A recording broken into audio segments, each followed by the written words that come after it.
Hi అండి. అందరికీ నమస్కారం. ఈ వీడియోలో ఒక మంచి బ్రేక్‌ఫాస్ట్ అయితే చూద్దామండి. మార్నింగు మిగిలిపోయిన ఇడ్లీలు ఉంటాయి కదా! అవి గట్టిగా అయిపోతూ ఉంటాయి. అవి అలా తినడానికి అంతగా టేస్ట్‌గా కూడా ఉండవు. దాంతో మనం చాలా సింపుల్‌గా, టేస్టీగా ఉప్మా అయితే చేసుకోవచ్చండి. దానికోసం మార్నింగ్ మిగిలిపోయిన 3 ఇడ్లీలైతే నేను తీసుకుంటున్నాను. ఆ తర్వాత అందులో ఒక ఉల్లిపాయ, ఒక టమాటో అండ్ ఒక పచ్చిమిర్చి అయితే తీసుకోవాలండి. చాలా టేస్టీగా చాలా బావుంటుందండి. మ్యాగీ మసాలా కూడా వేసుకోవాలి. ఒక ప్యాకెట్ మ్యాగీ మసాలా అనమాట. ఇడ్లీలు మార్నింగ్ అయితే మిగిలిపోయాయి.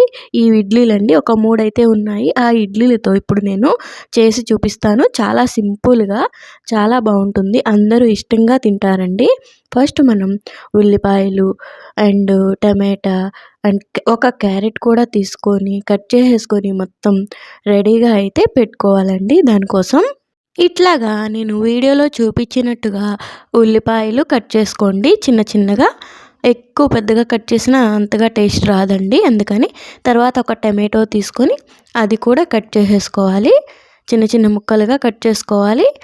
ఒక పచ్చిమిర్చి కూడా తీసుకొని ముక్కలుగా కట్ చేసేసుకోండి. తర్వాత మనం ఒక క్యారెట్ అయితే తీసుకొని క్యారెట్‌ని తురుమైతే పెట్టుకోవాలండి. క్యారెట్ తీసుకున్నాను నేను. క్యారెట్ కూడా చక్కగా తురుముకుంటున్నాను. ఇవన్నీ ఇట్లా కట్ చేసేసుకొని పెట్టుకోవాలండి. క్యారెట్ తురిమాను చూస్తున్నారు కదా! ఇవి మొత్తం కట్ చేసుకొని పక్కన పెట్టుకోవాలి. ఇక ఇప్పుడు ఇడ్లీ కూడా తీసుకొని అవి కూడా చిన్న చిన్న ముక్కలుగా అయితే కట్ చేసుకోండి. నేను వీడియోలో చూపించినట్టుగా ఇట్లా అయితే కట్ చేసేసుకోండి. చాలా టేస్టీగా ఒక మంచి బ్రేక్‌ఫాస్ట్ అయితే రెడీ అయితే అయిపోతుందండి. అందరూ చాలా ఇష్టంగా అయితే తింటారు ఇడ్లీ ఉప్మాని. చాలా సింపుల్‌గా అయితే చేసుకోవచ్చు. ఇట్లా మొత్తము కట్ చేసేసుకొని పెట్టేసుకోవాలండి. నేను ఈ వీడియోలో చూపించినట్టుగా. ఇక ఇప్పుడు ఒక ప్యాన్ అయితే తీసుకుందాము. స్టవ్ అయితే ఆన్ చేసి ప్యాన్ అయితే తీసుకున్నాను. చాలా సింపుల్‌గా అయితే రెడీ చేసుకోవచ్చండి. చాలా టేస్టీగా ఉంటుంది. అందరికీ నచ్చుతుంది ఈ బ్రేక్‌ఫాస్ట్ అయితే. 2 స్పూన్లు అయితే ఆయిల్ వేసుకోవాలి. ఆయిల్ హీట్ అయిన తర్వాత మనం అందులో తాలింపు గింజలైతే వేసుకోవాలండి. ఆవాలు, పచ్చిశనగపప్పు, కొంచెం జీలకర్ర అయితే వేసుకోవాలండి. అవి వేగిన తర్వాత మనం తాలింపు వేగిన తర్వాత కట్ చేసుకొని పెట్టుకున్న ఉల్లిపాయలైతే వేసుకోవాలి. ఉల్లిపాయ ముక్కలైతే వేశాను నేను. మొత్తం మనం ఈ ప్రాసెస్ అంతా సిమ్ ఆర్ మీడియం ఫ్లేమ్‌లోనే పెట్టుకోవాలండి. హై ఫ్లేమ్‌లో పెడితే ఉల్లిపాయలు మాడిపోతాయి. అంత టేస్ట్‌గా అయితే ఉండదు.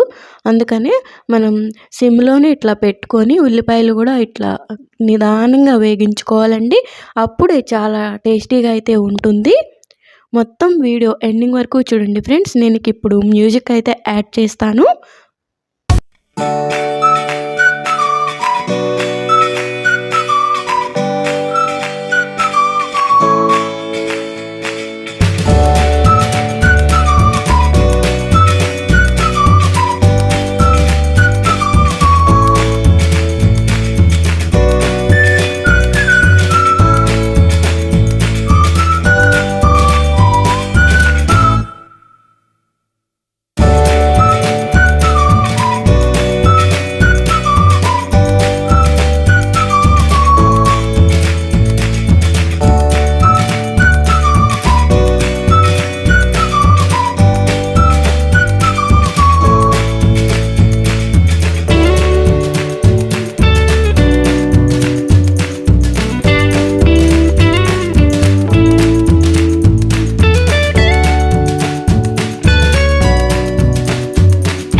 ఇలాంటి మరిన్ని వీడియోస్ కోసం నాకైతే సపోర్ట్ చేయండి.